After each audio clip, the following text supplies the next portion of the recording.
Good afternoon and welcome everyone. Thank you for joining us. I am Alibe Piliado Santana, Curatorial Associate at the National Museum of Mexican Art. I am delighted to welcome you today to today's lecture, Frida Kahlo, The City, the Body, and the Gods, held in conjunction with the exhibition Frida Kahlo's Month in Paris, A Friendship with Mary Reynolds. Programming for Frida Kahlo's Month in Paris, A Friendship with Mary Reynolds is made possible by the Frank J. Mooney Memorial Fund, and the Art Institute of Chicago have had the pleasure of partnership on today's talk with colleagues from the National Museum of Mexican Art and UNAM Chicago.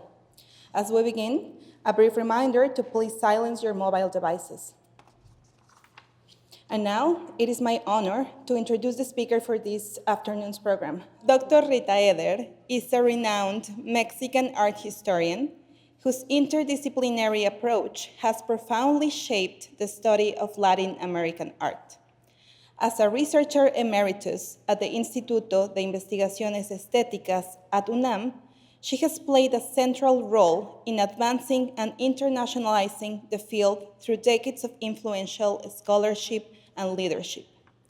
Her publications on modern and contemporary Latin American art remain foundational to the field and are widely cited. She has organized groundbreaking international seminars, including several sponsored by the Getty Research Institute, where she also served on the advisory committee from 2008 to 2015. Her academic leadership includes serving as vice president of the Comité International de Histoire de Art and as a director of the Instituto de Investigaciones Estéticas at UNAM. Her latest book, currently in press, focuses on the Mexican artist and anthropologist Miguel Covarrubias.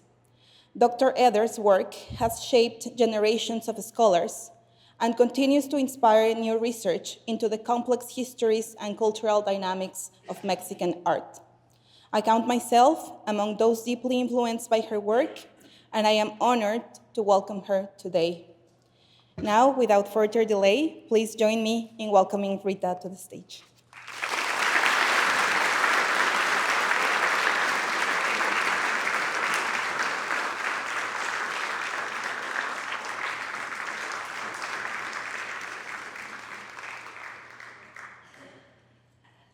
Thank you, Olive, for the beautiful introduction.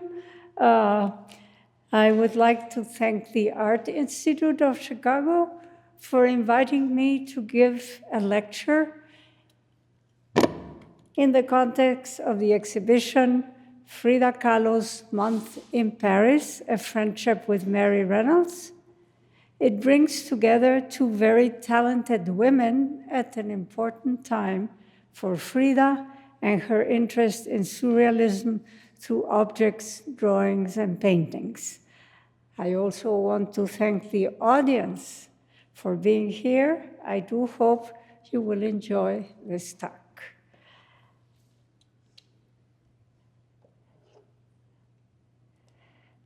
Frida Kahlo was admired in her time for both her persona and her work.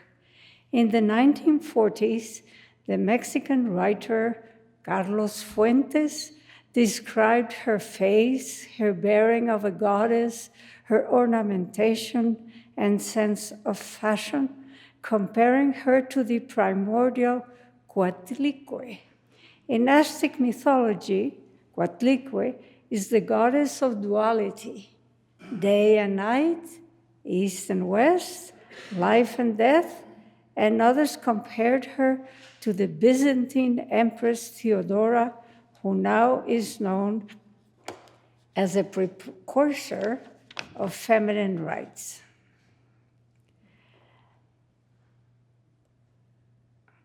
Here. The title of my talk, Frida Kahlo, as you have seen, The City, the Gods, and the Body, refers to the fact that Frida is not just an icon of Mexican identity due to her Isthmus-style clothing, her love of folk art and objects, or the pre-Columbian references in her painting.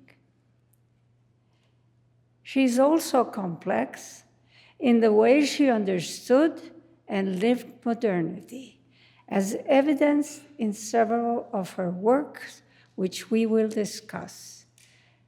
As a young high school student, alongside her peers, known as Los Cachuchas, cosmopolitan and scholarly individuals who read in several languages, she developed an interest in science. In the 1920s, she presented herself as a modern girl in her clothing and hairstyle. After marrying Diego Rivera, it is interesting to observe her transformation in lifestyle and her turn toward folk culture in relationship to the couple's artistic interests. With Diego, she lived in New York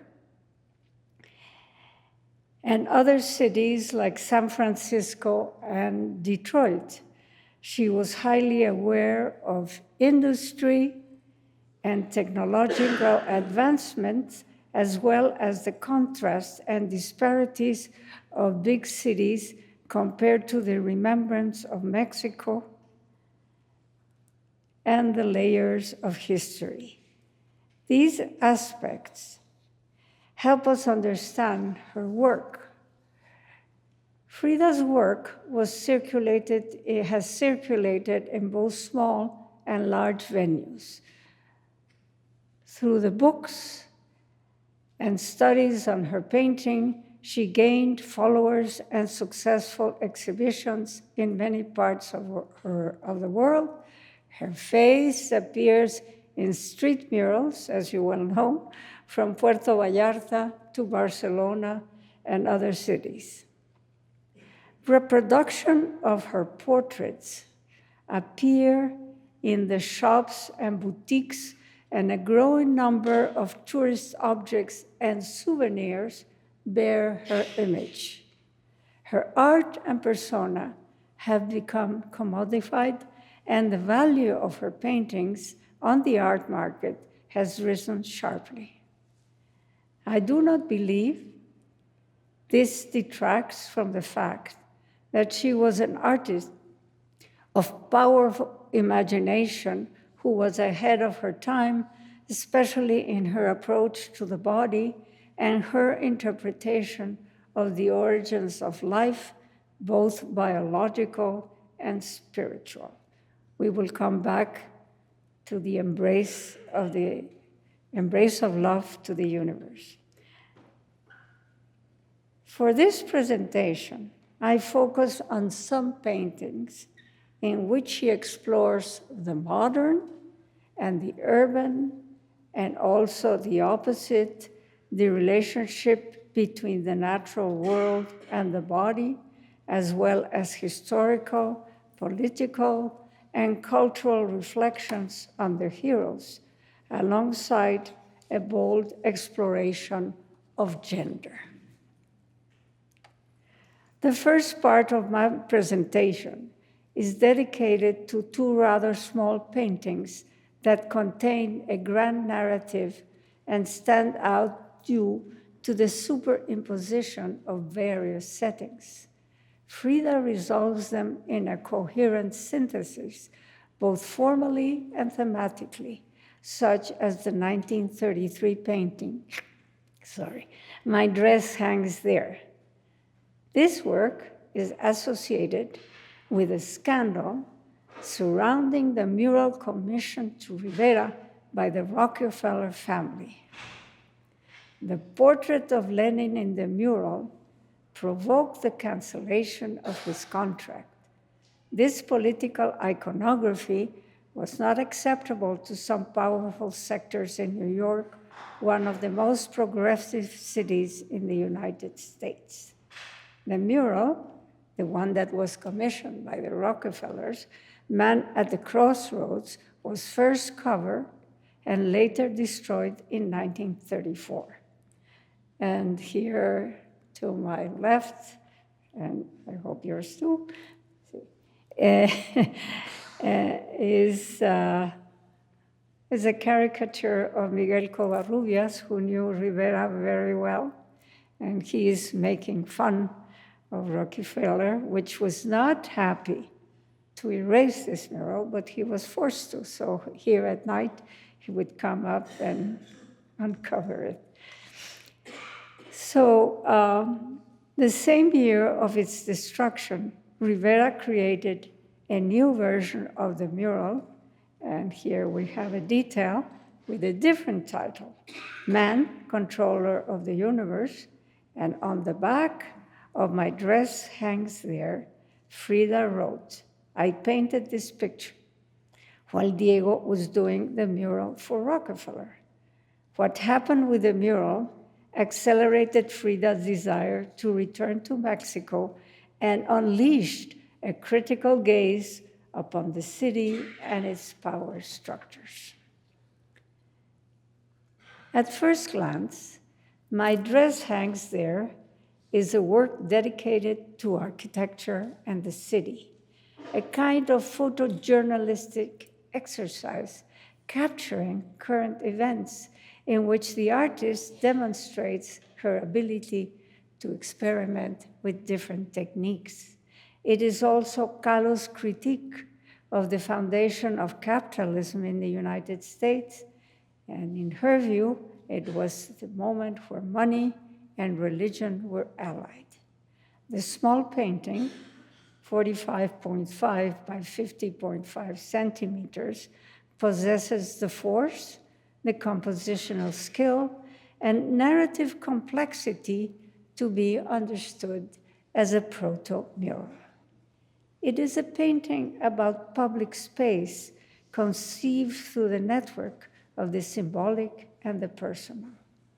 In a letter to her childhood sweetheart, Alejandro Gomez Arias, written 3 years after painting this work, Frida questioned the implications of large scale and the transition from the personal to the public.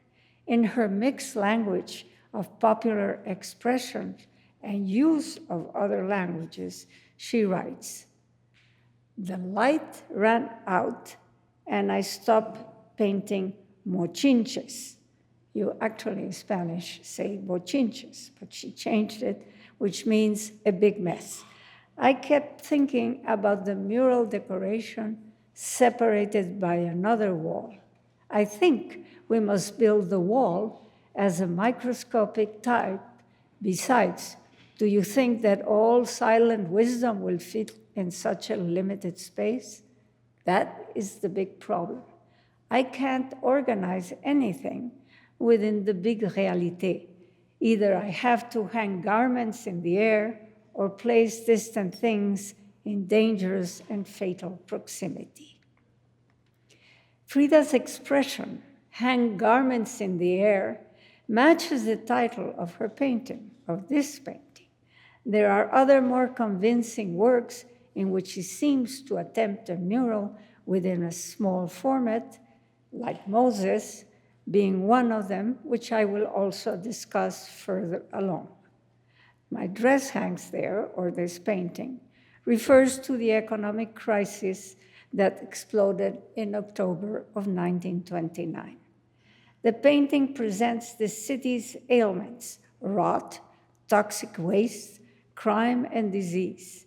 It incorporates street transformations where neoclassical architecture is invaded by billboards and pop elements from cinema and industrial products. In her technical approach, the lower part is crushed under the city's weight, but it is visually very powerful.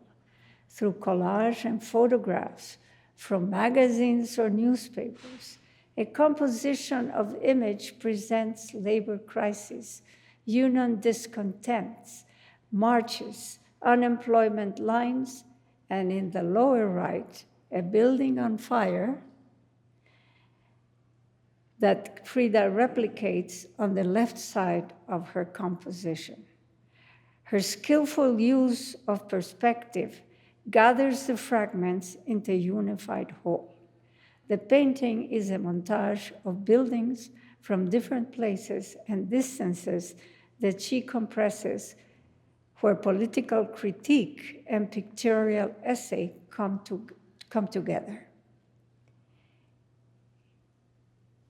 In the 1920s and 30s in New York, a movement called precisionism, a pictorial and photographical tendency, emerged involving artists such as Charles Schiller, George Demuth, and Georgia O'Keeffe.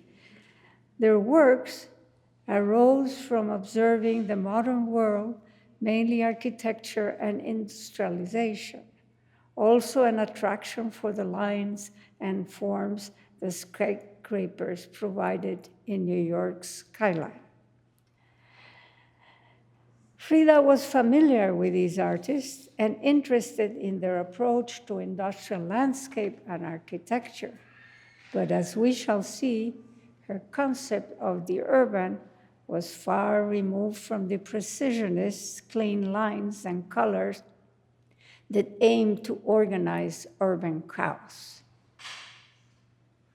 At the top of the painting, a neoclassical building stands out.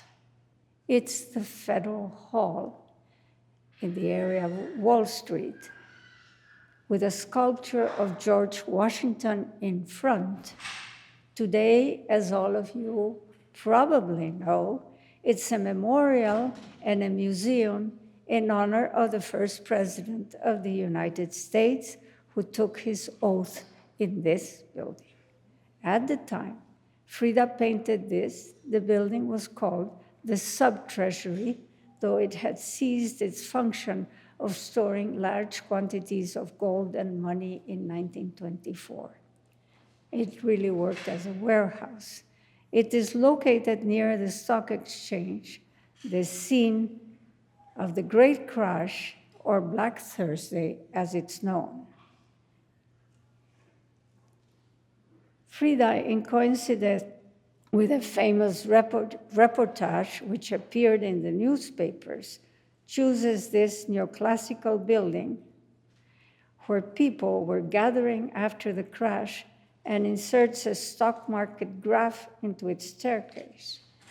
The montage links the historical foundation of the Republic with the speculative logic of big capital. Just below the staircase, and here you can see the graph that she added. Just below the staircase, she overlays her Tewana dress between two columns.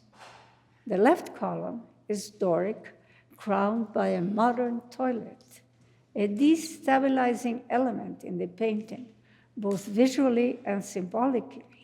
It doesn't seem related to Duchamp's avant-garde gesture in 1918, where he chose to exhibit a toilet as a sculpture to introduce a critique of the concept of art in an independent exhibition. This solid column is in direct contrast with the one in the right, a wooden support with Doric elements, frailer in appearance, but not clearly belonging to any architectural order. According to some scholars, its top resembles a sports trophy, part of a critical view of society that glorifies sports, plumbing, and hygiene. Helga Prignitz-Poda, a German scholar that has written much on Frida, she has written about this picture through the use of Rosicrucian symbolism, a sort of a secret society, because Rivera was involved in this secret society in the 1920s.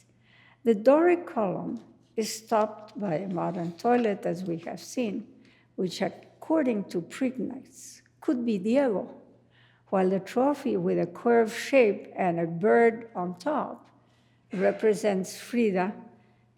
The Rosicrucian temple iconography is indeed characterized by two perfectly symmetrical and identical columns, but they're crowned by a globe, and it emphasized the principles of feminine and masculine energy, something you really don't see here.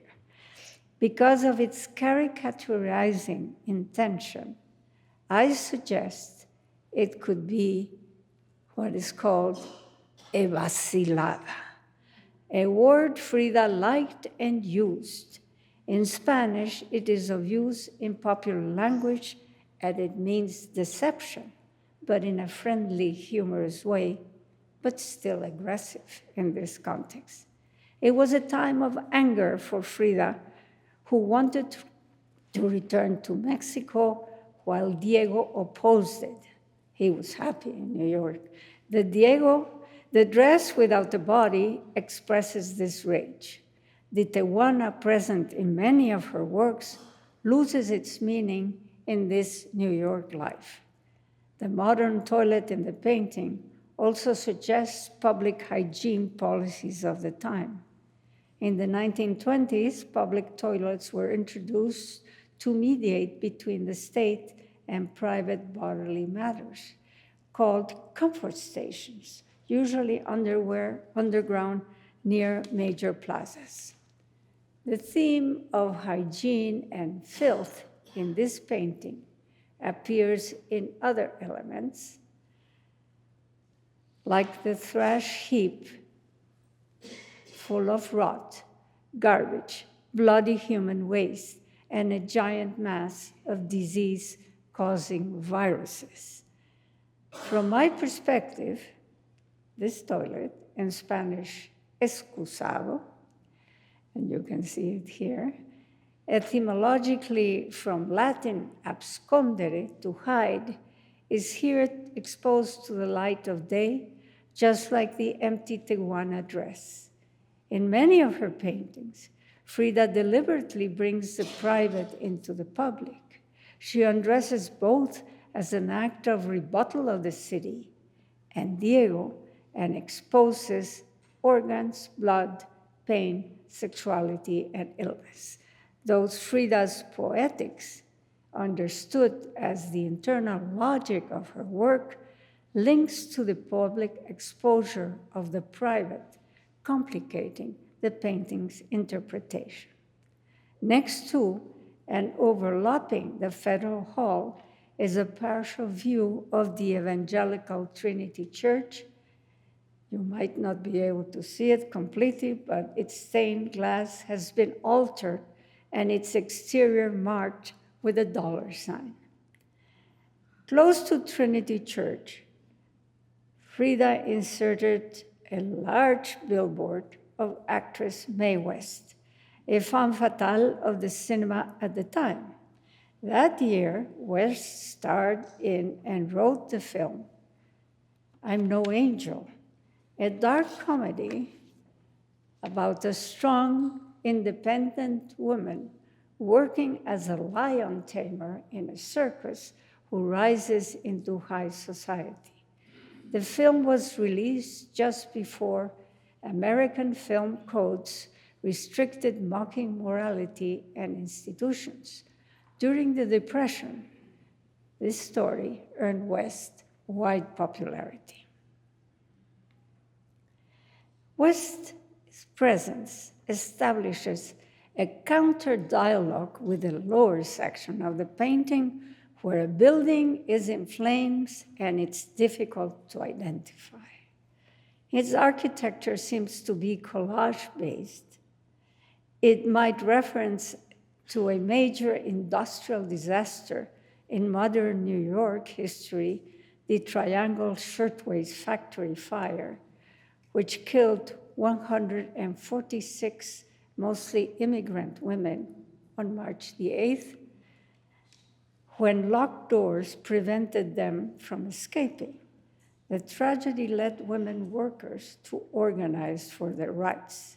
Though the fire is distant in time, 1912, its memory lingers, suggesting the kind of social critique that was important for Frida. Among the painting's notable details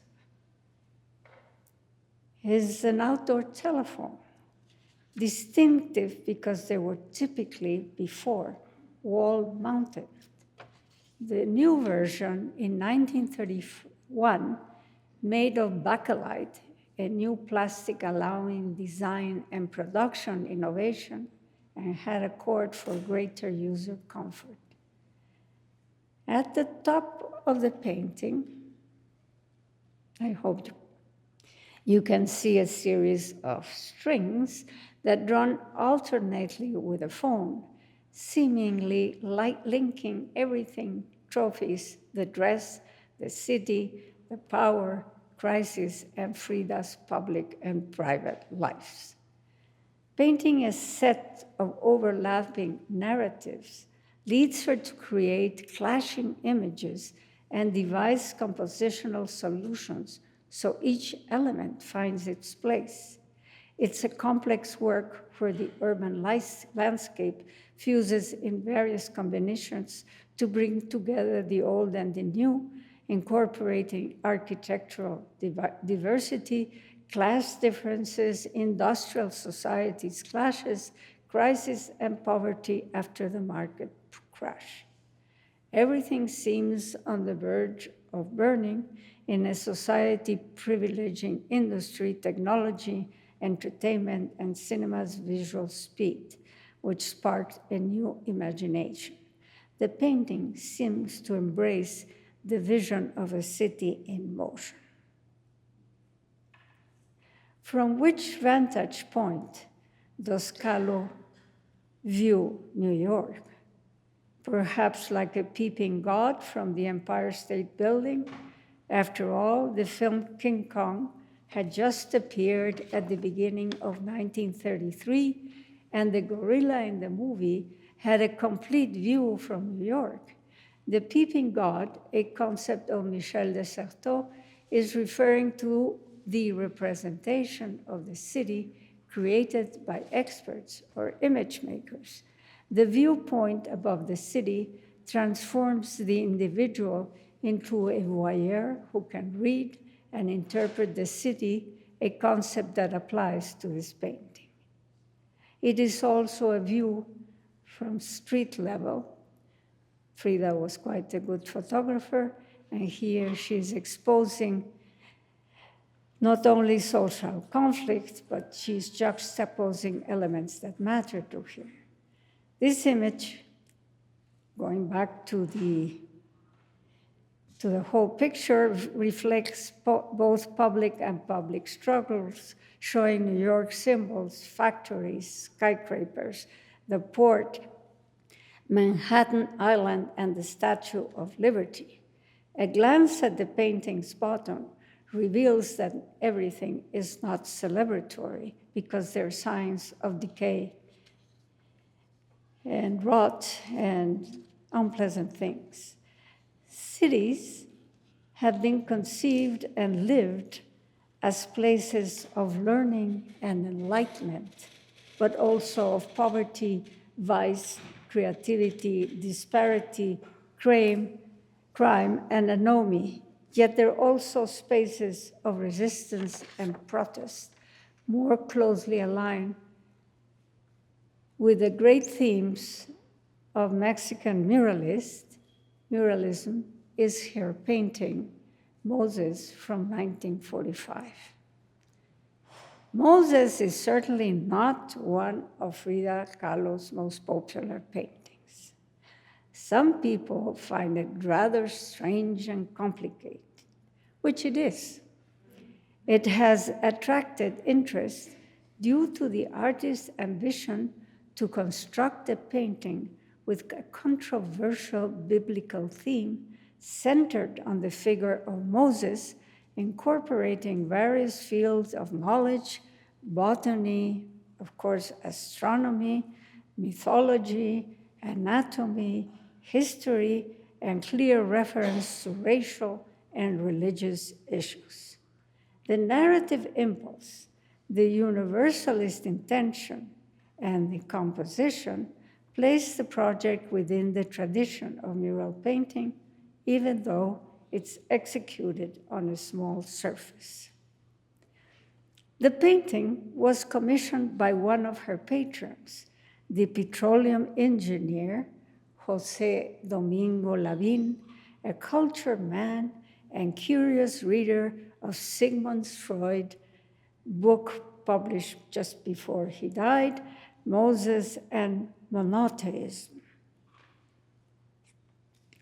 Lavin gave Frida a copy of the book, but she made her own interpretation without adhering to its central idea. She dismissed the core thesis about the complex origins of monotheism, for nothing is as it seems. According to Freud, Moses was an Egyptian prince who followed the brief sun cult under Akhenaten, which lasted just over 9 years. Frida chose to focus on the sun itself, whose rays are crowned with hands touching the king and queen to bring about the dawn of a new day. Aten, or the sun, was considered a universal creator without human or animal form, just a solar disk whose meaning could be understood by all people. There seemed to be no interest in sustaining this cult, except for Moses, who would pass it on to the enslaved Jewish people in Egypt. For Freud, Moses was a hero, and in that spirit, Frida set out in this painting to understand the nature of heroes, a theme of great interest to the father of psychoanalysis. More broadly, Kahlo addressed religion in her paintings as a fundamental element in human life. She did not embrace monotheism in its most abstract form. Rather, she approached the religious past of East and West in terms of religion, mythology, esoteric tradition, and archaeology, without forgetting modernity, which is disrupted by the Second World War. In another slide, we will see this very red section that divides these heroes from the masses below here. Rubén Gallo, in his book Freud in Mexico, A Delirium History, devotes a section to Frida and her painting Moses. He is interested in how Frida dialogues with Freud, arguing that the painting offers a post-colonial perspective that challenges Freud's Eurocentrism. Kahlo includes in her repertoire the pantheon of pre-Columbian gods, as well as heroes from Egyptian and Buddhist religion. Let's see. Here. And here also. Here is Buddhism and Hinduism. By inserting these figures among the gods and figures of classical Greece and European heroes, she introduces the plurality and cultural history of the world. Moses and Egyptian culture remains significant for Kahlo, as evidenced by a series of images from her diary, an important source for understanding her life and work, and her clear interest in ancient Egyptian aesthetics. The Frida Kahlo Museum preserves the copy of Moses and Monotheism that belonged to Lavin. But it was read and underlined by Kahlo with some annotations. I couldn't photograph the annotations, but she confessed to having read the book hastily and ignores the part of the book that discusses parricide and Moses' death, choosing instead to make her own interpretation of heroes.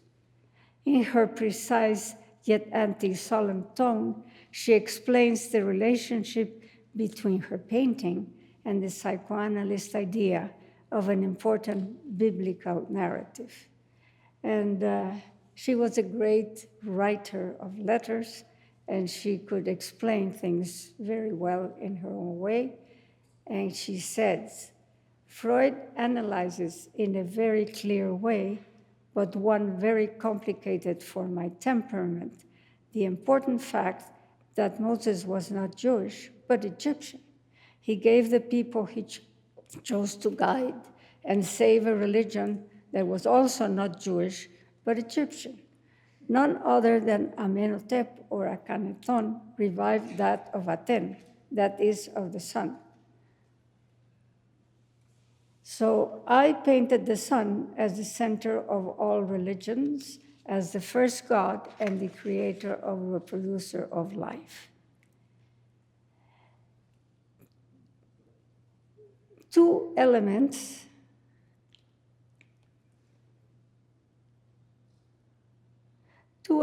appear in the painting that to interpret Freud's text. The circle as the origin of life, and the sun as the nourishment that enables human existence. From the texture of the central body and its border, we can infer that the fireball,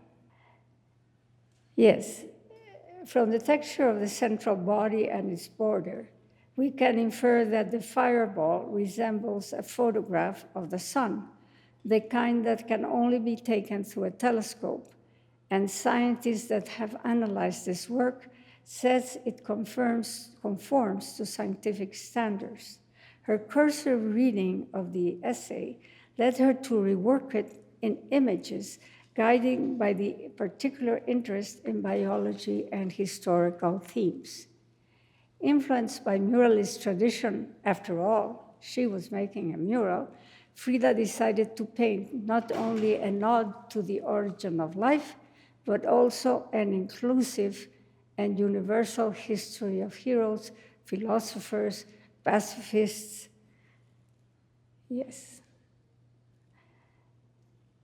autocrats, religious leaders. However, Freud believed a hero is one who rebels against the father, and in his intricate discussion on the origin of monotheism, involving the philology and Egyptology of his time, he found in the worship of a single God embodied in the sun movements of opposition and religious freedom.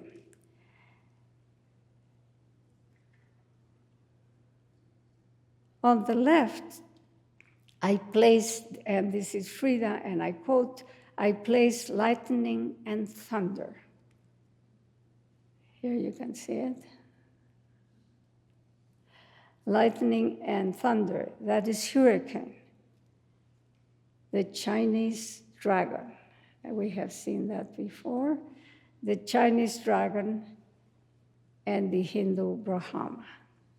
The sun is the creator and preserver of all things. I painted a sea of blood, war.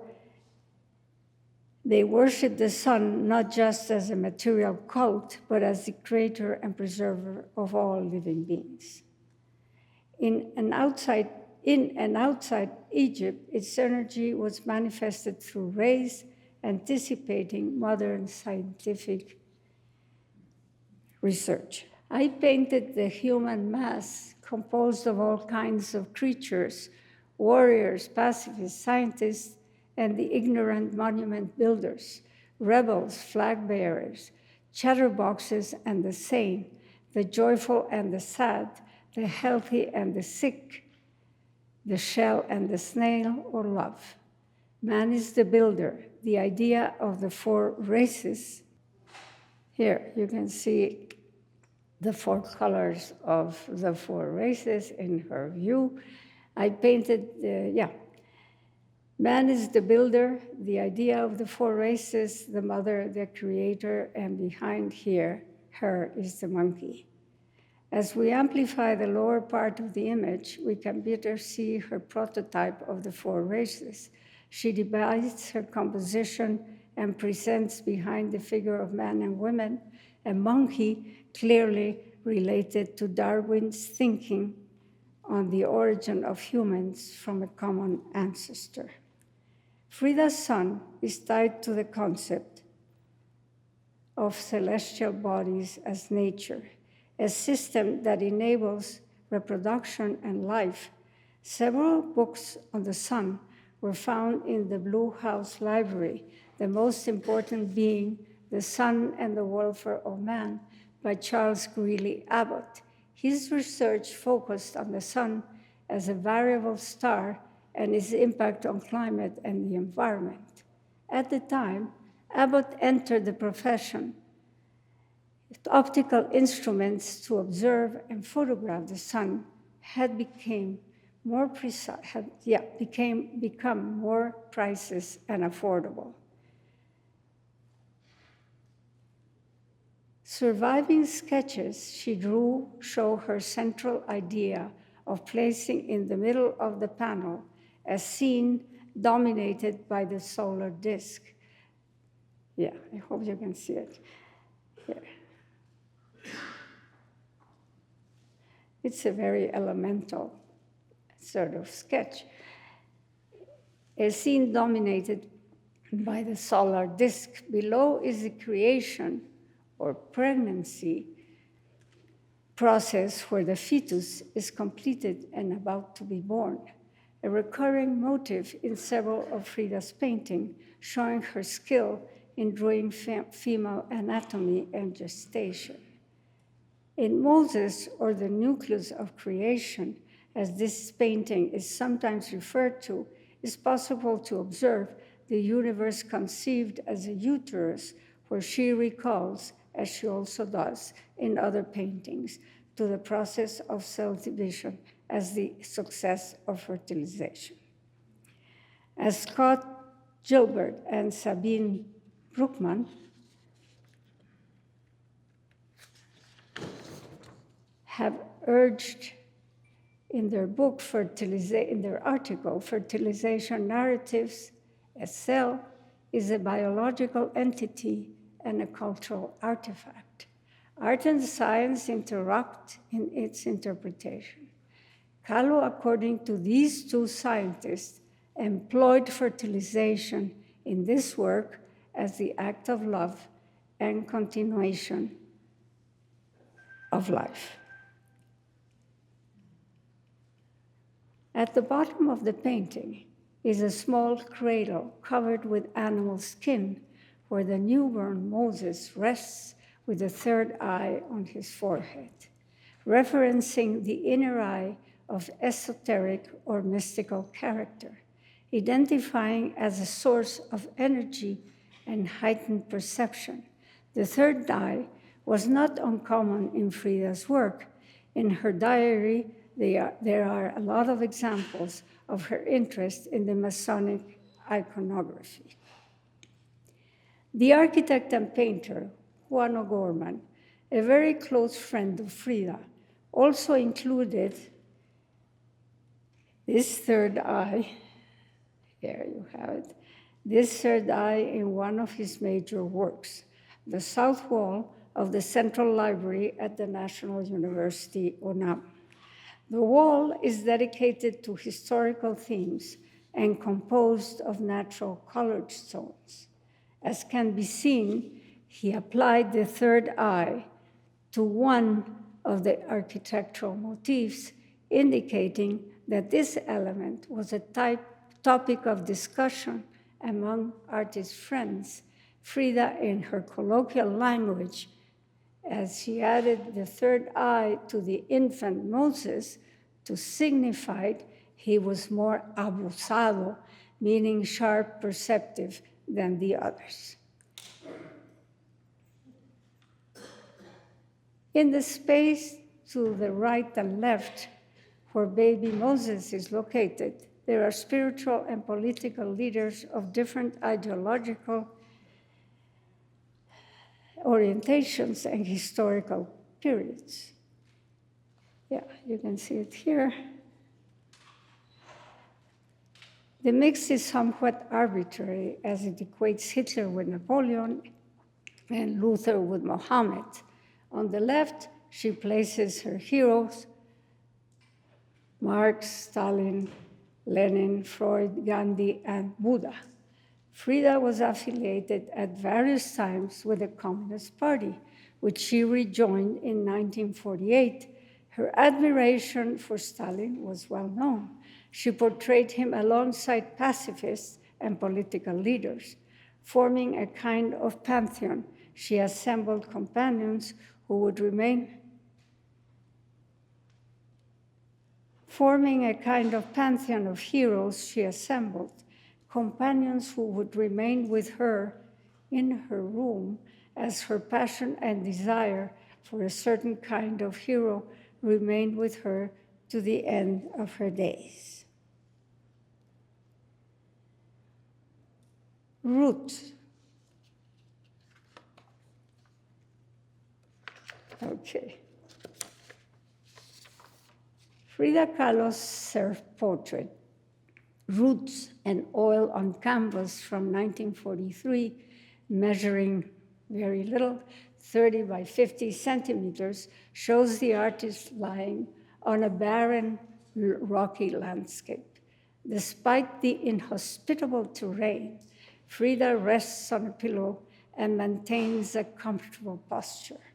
Her loose, gentle hair corresponds with the serene look in her eyes, as if engaging in a dialogue with the viewer, a kind of affirmation of her well-being despite the ominous state of her body. While her arms and feet are hidden beneath an orange huipil, a loose, usually embroidered blouse worn by indigenous women with a white underskirt and ruffle, from her torso, you can see she's cut open like a window. And spring the roots and branches of a large plant where greenness contrasts with the arid land and the blue sky with faint white clouds. Behind the hollow of her body, the static waistline appears, while in front, Frida's blood flows along the plant's roots. The green seems to spread toward the barren land as though her blood had fertilized it. Tensions between the sterile and the fertile, the static and the dynamic, the serene and the ominous, produce a sense of unease. At the center of these tensions emerged the question of the cut open body, emptied of organs and the apparent symbiosis with the natural world. Iconographic studies devoted to raíces informed that Frida and Diego, newly remarried, had bought a plot of land in El Pedregal. And then, and you can see on the left, sparsely inhabited rocky area where they would build, and to the right, the Anahuacalli Museum. It has been interpreted that Kahlo, driven by her deep desire for motherhood, painted herself as conceiving the plant from her own womb in order to fertilize that barren land. Other interpretations are possible. The roots also seem to pass through her as if arriving from elsewhere, not necessarily from within. The natural ease of her facial expression and posture may also suggest that the body has been relieved of a heavy burden, bringing with it a kind of liberation. The liberation of Frida's body can be understood through the concept of the body without organs proposed by Deleuze and Guattari, who borrowed the term from Antonin Artaud to theorize philosophically about the possibility of reconstructing or reinventing the subject through the destruction of the normatively structured body. In other words, the body inscribed in culture responds to a set of norms that shape it. Thinking of the body as a social, cultural, and political construction opens the possibility for reconstructing it differently. We can understand the body without organs, as a metaphor for the subject who manages to free themselves from norms regarding gender, beauty, or even health. Frida appears calm despite the disturbing morphology of her body and the barren landscape, perhaps because for her, the body without organs represents freedom from health issues, pain, infertility, and the obsession with bodily functions. It also is worth noting the many critical approaches to raíces that explore Kahlo's relationship with botany and cosmological themes where plants and people give way to hybrids that merge with the air, earth, and the universe, probably influenced by the botanist Luther Burbank, to whom she dedicated a portrait.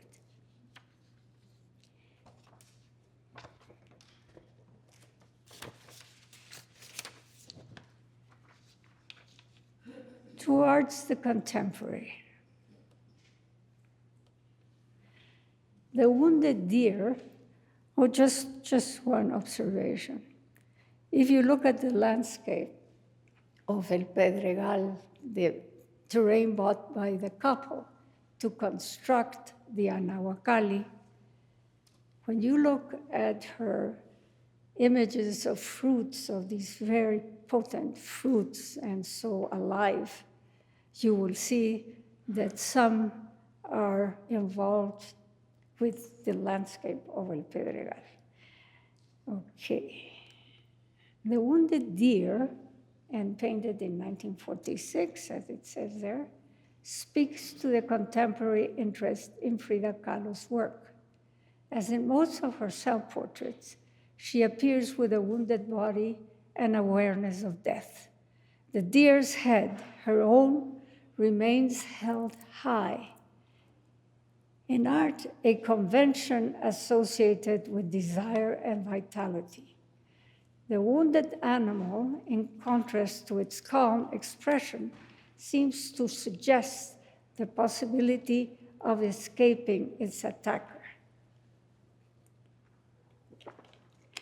The striking antlers used by male deer to fight and to mark territory by rubbing against trees also symbolize self-confrontation and strength. Frida presents herself with her beautiful face and a binary body. The male head is ready for battle, and the deer's body, which has a certain feminine quality in its curving form. Surrounding the deer are nine trees that mirror the 9 arrows piercing its body, which is absolutely Frida's. In the background, a strip of blue sea reaffirms her determination to break free from her confinement and from the body that imprisons her. The wounded deer invokes a fragmented corporeality as though the body were a machine of suffering. Through the animal form, one can perceive her androgynous sexuality in mid-flight despite being wounded. El venadito herido, as it's called in Spanish, anticipates the transformation and socialization of ideas about gender, not only to make her bisexuality explicit, but also to reshape the body into various possibilities and to mobilize hierarchies and stereotypes. It is no surprise then that Frida became a contemporary icon, admired by artists, by activists, by a wide public, and has transcended the idea of a fashionable celebrity. Through indicators such as the art market, collecting, and exhibition, we see a revaluation of modern art. There's also a renewed interest in the 1970s art scene, characterized by material innovation, greater awareness of the relationship between artists, exhibition spaces, and diverse audiences. It was during this period that Kahlo was rediscovered, coinciding with the so-called second wave of feminists. As I write about her, I realize how much research and writing she has generated. Every painting brings new questions and opens new possibility. Did she know she would transcend as one of the most revered female painters of our time? She was extremely reclusive and modest at times, but she also knew she had so much to say. Besides her example for the development of thoughts on gender and race, there are many reasons for her enduring and ascendant presence in the contemporary scene. In his book, Biocosmism, Jorge Quintana Navarrete has emphasized the vitality of the cosmos in Kahlo's paintings, or the interrelationship between nature, the earth, plants, and the body, like we have seen in The Embrace of Love of the Universe, in Roots and in other paintings, such as Moses, where the process of creation is present. I do think these thoughts coincide with the theory that images have a life of its own. There is an energy and affection that transcends from the image to the spectator, and perhaps Frida Kahlo's art is a good example of this process. In the words of the art historian and theoretician of images, Horst Bredekamp, it is in the formal qualities that appear to gaze out at the observer that their own true eyes are to be found. I want to thank all of you for being here and the Art Institute for inviting me to see this beautiful exhibition and to give this talk. Thank you very much.